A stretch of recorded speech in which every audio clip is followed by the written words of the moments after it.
Shanti, everyone. Welcome to the next normal.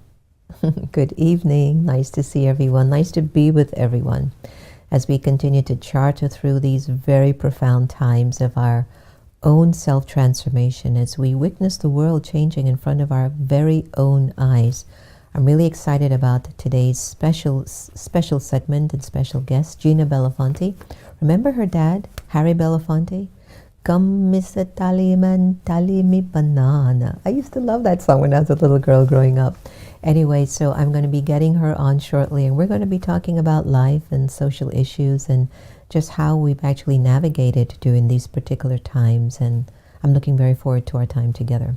If your character is flawed and you're all caught up in algae, which is an acronym that I use regularly, anger, lust, greed, attachment, and ego, then there's a problem. And there's a big problem. And the reason why we're seeing so much tension and issues in the world is because of algae, not because of the color of your skin, not because of your religion, not because of your language.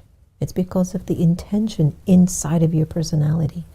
What I love about the next normal, it's about inspiring you to move away from algae consciousness, and through our conversations or our special guest or our times together, it's about bringing the true essence of the soul forward.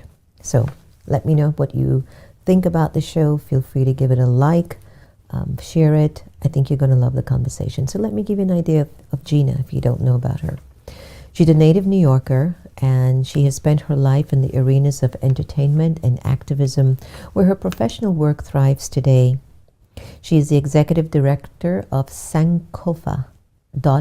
It's a social justice organization that enlists the support of today's most celebrated artists and influential individuals in collaboration with grassroots partners to elevate the voices of disenfranchised and to promote peace, justice, and equality.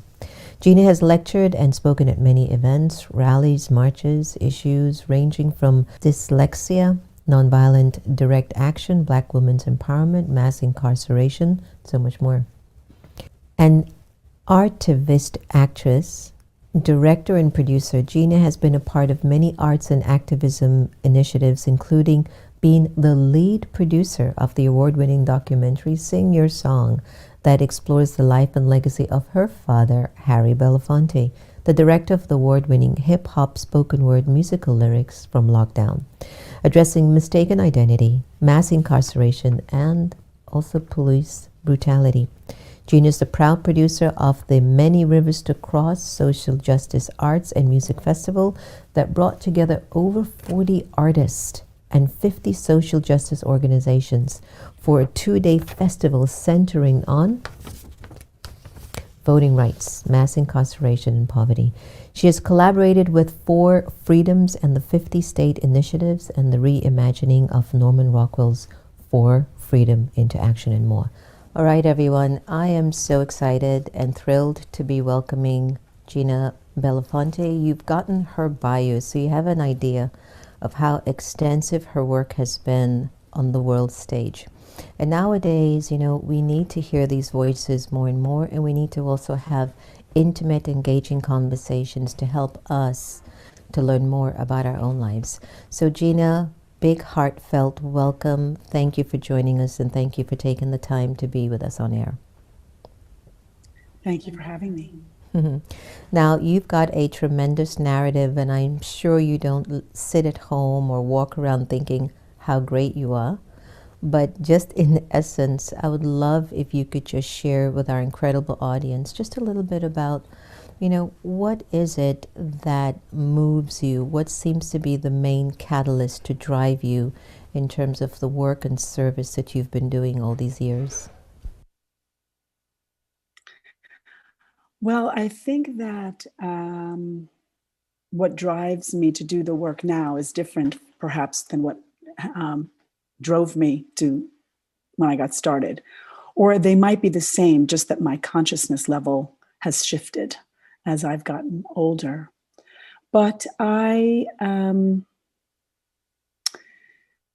have a lot of feelings around inequity and suffering, and I feel that I have healing opportunities and healing capabilities. And so I use myself as with all of who I am to be of service to the community, to bring healing and opportunity for growth and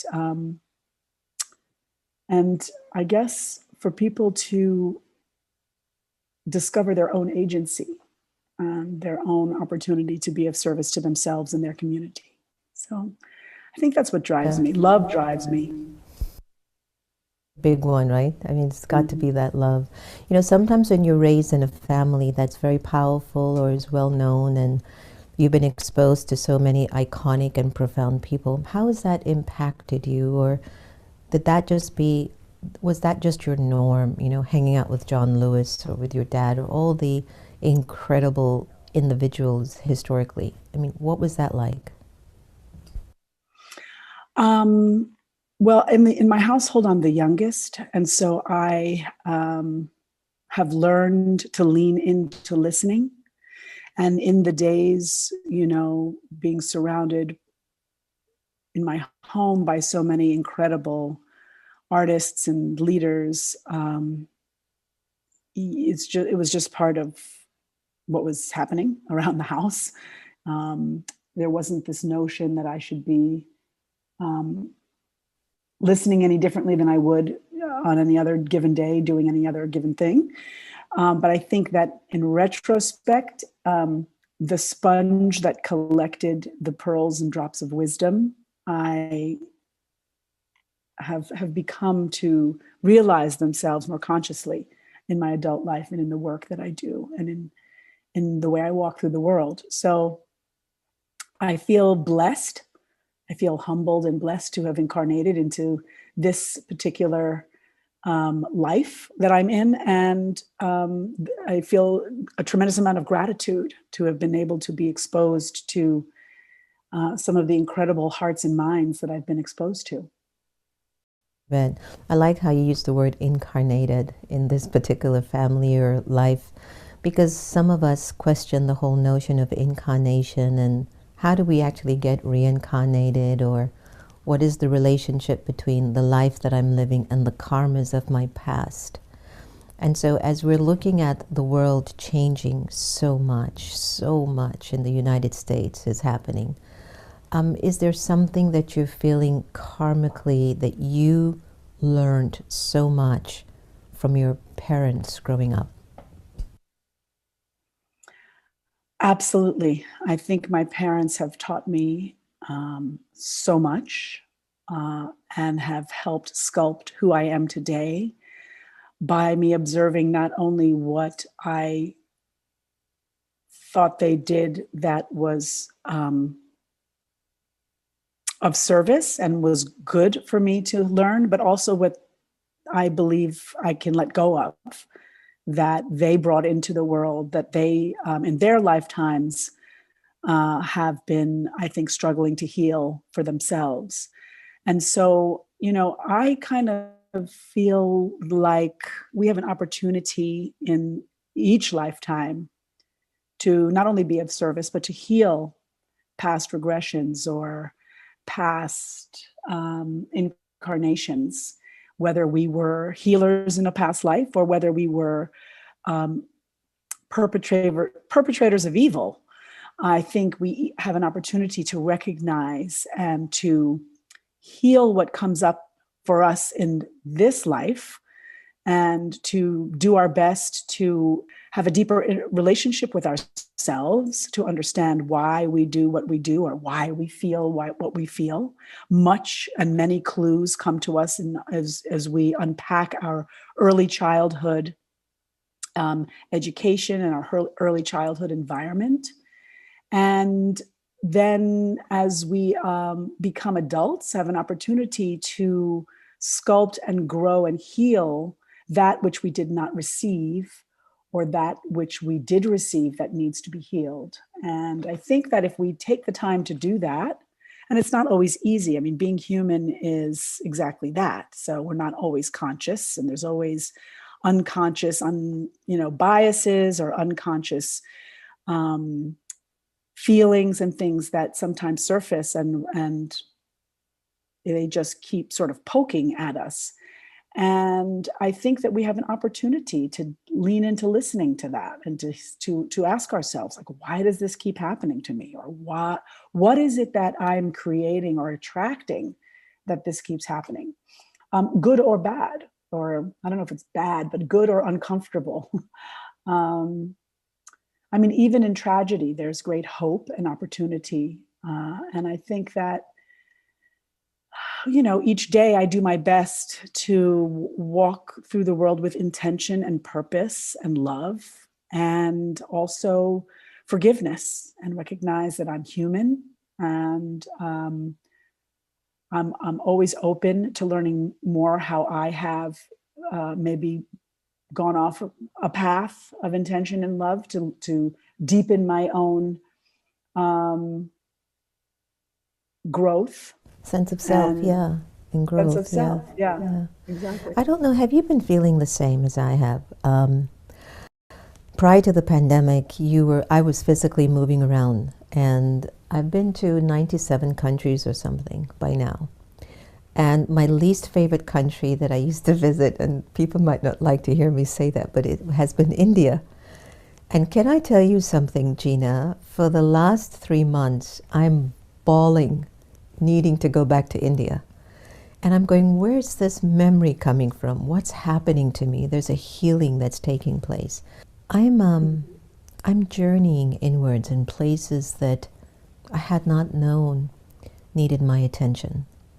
And now I'm recognizing this incredible sense of love, but also loss of my connection to India and my Indian people, being half Indian, half Jamaican. I've never really taken sides to say, well, I'm Indian, I'm black, I'm a soul. I'm having an experience here. And that's what's important to me. And, you're raised, I believe, half black, half white as well. And, it's hard to take sides. How do you identify yourself, one? And secondly, what has been coming up for you during the pandemic? Because it's been overwhelming. I mean, I'll be talking to you and you might say something and it takes me back to a memory and I get emotional and I want to start crying. I've never been like that before. But even all of that is so powerful for me because I'm beginning to feel and see things that I've missed. I think that, many of us grow up being told that, crying is weak, and that death is to be afraid of. And perhaps your connection to India is longing for you to, deepen some healing that you have an opportunity to do. I traveled quite a bit before the pandemic. I was spending a lot of time in Europe, in spaces and places that I was able to build great community. And I very much miss going there and those communities. And it's very different connecting through a Zoom or whatever. I mean, it's really great to be connected and see friends and talk about different global strategies that we want to continue to move forward. But there's something about being in the space, breathing the same collective air that surrounds you in that town, that food, that water, walking that footprint around that you can't just get through Zoom. So I understand the longing and the desire. And I think that's beautiful. But I also think too, that through meditation, we can take journeys that certainly can help heal a portion of our hearts that are in desire and longing to be in those places. Just as they can, as I mentioned earlier about our relationship to death and people who have crossed over, to be able to tap into opportunity to converse and to be in those spaces, even when we are physically where we are. So not that I know too much about astral projection, but I do feel that we do have opportunity to access parts of ourselves in ways that we don't, for fear of it, or just because we don't know what that means or how to do it.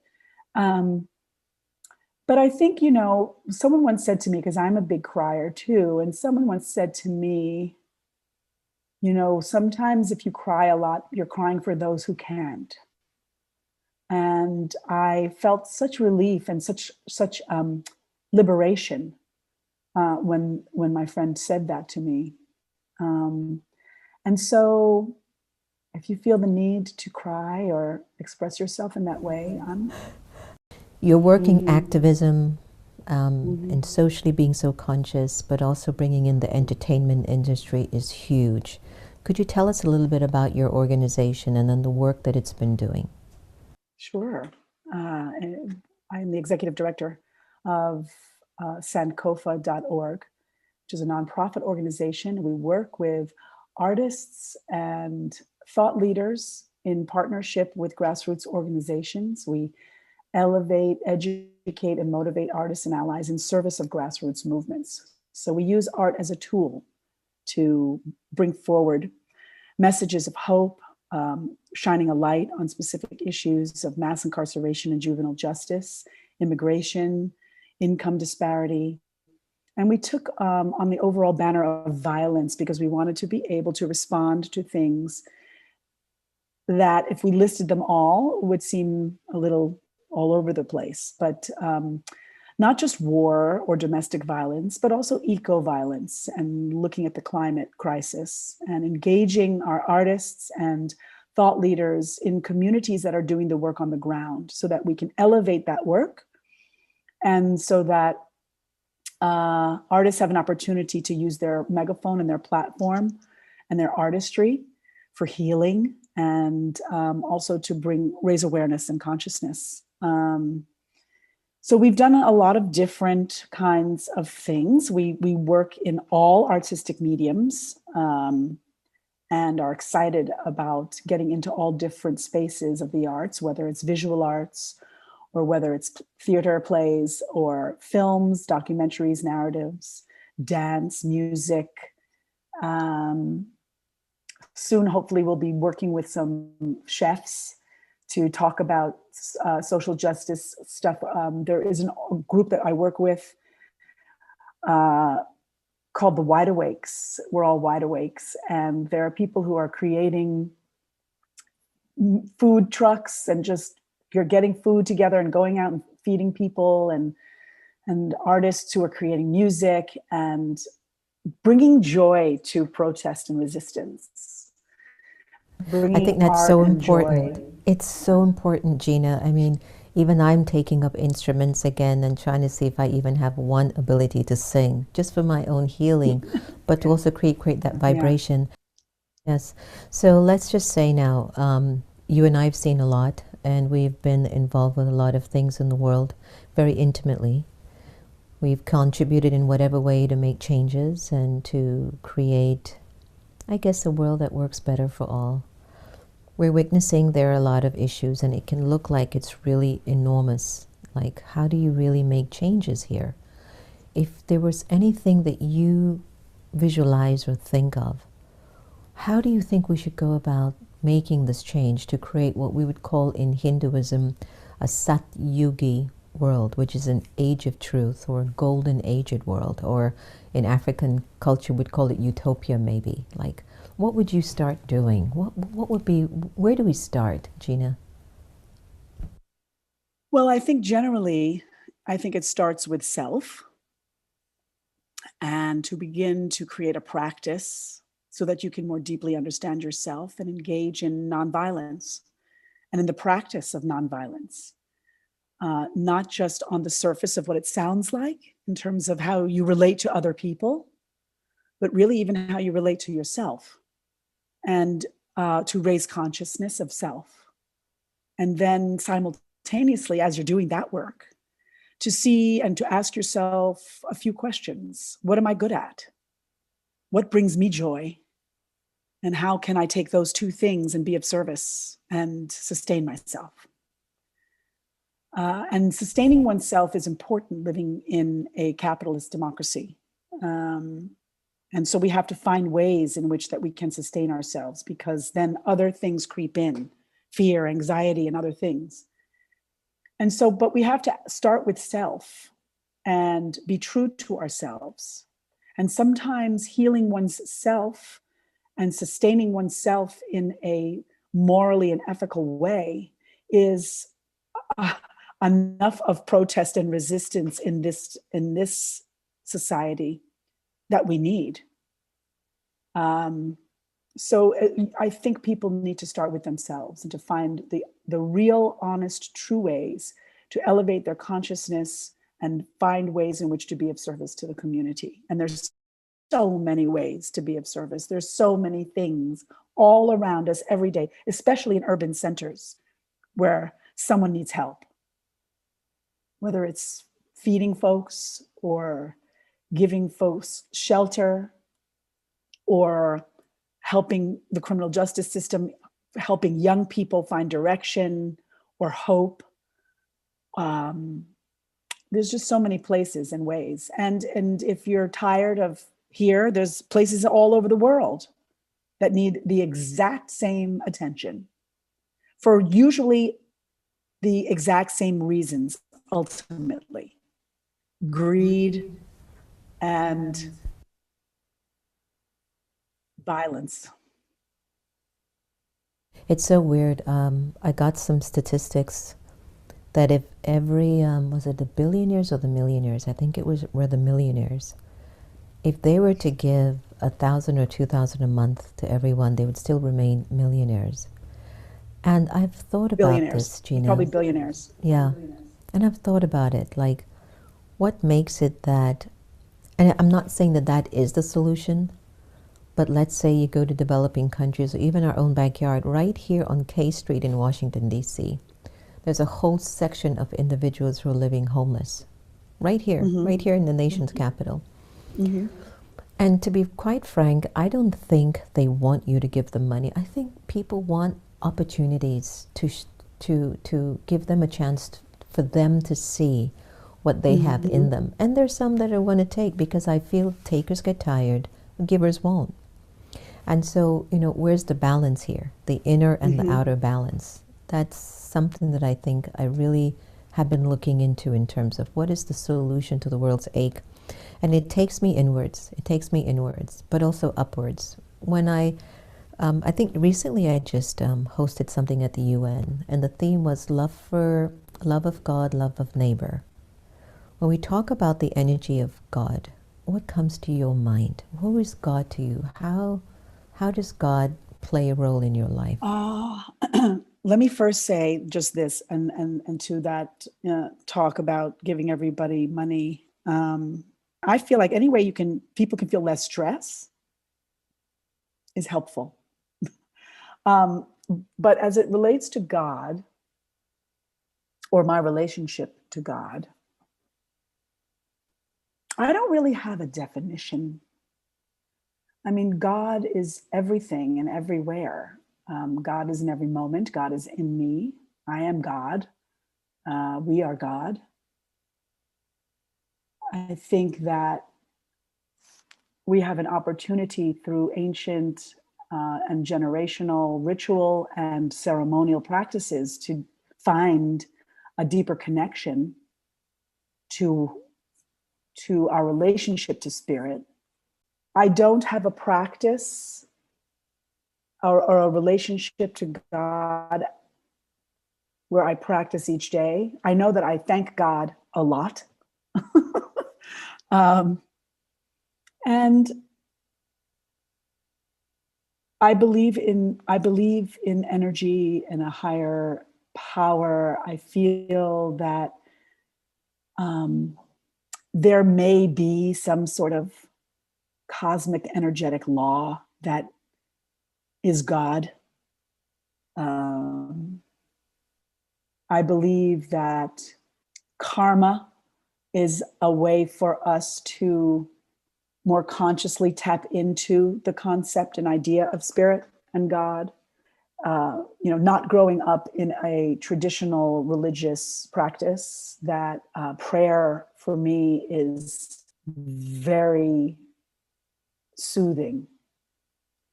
And I think that when I meditate and am in service and really leaning in to listening and giving of self, the relationship that I have to spirit and to God comes clearer than when I'm not more intentional around engaging a higher consciousness and vibration, when I'm just sort of walking through the world as my humanness, my human person. But I think that it's very personal, not in a like a hiding way, but I feel like different people find different ways to access.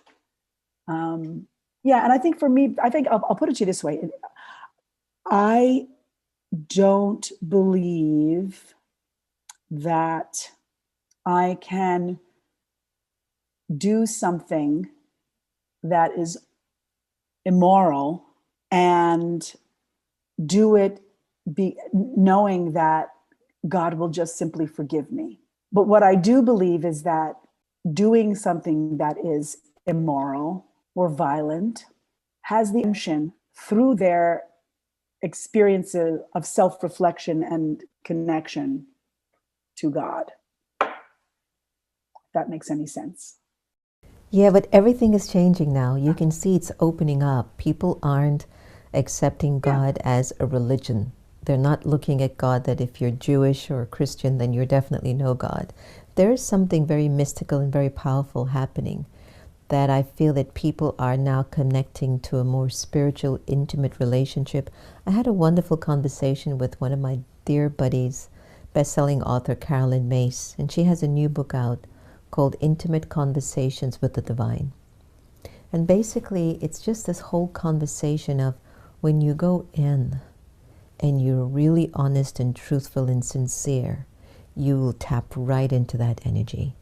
And that energy will govern everything that you need to do in this incarnation. And I think if we all do that, the world would be a better place. I don't even question that. Right, I agreed. And I will say this about the insurgents, that when, a lot of people talk about balance and the balance. When I see something like that, that to me feels bad, evil, cruel, I think of what it's countering. And so I believe with you that there is an emergence that's been happening for centuries.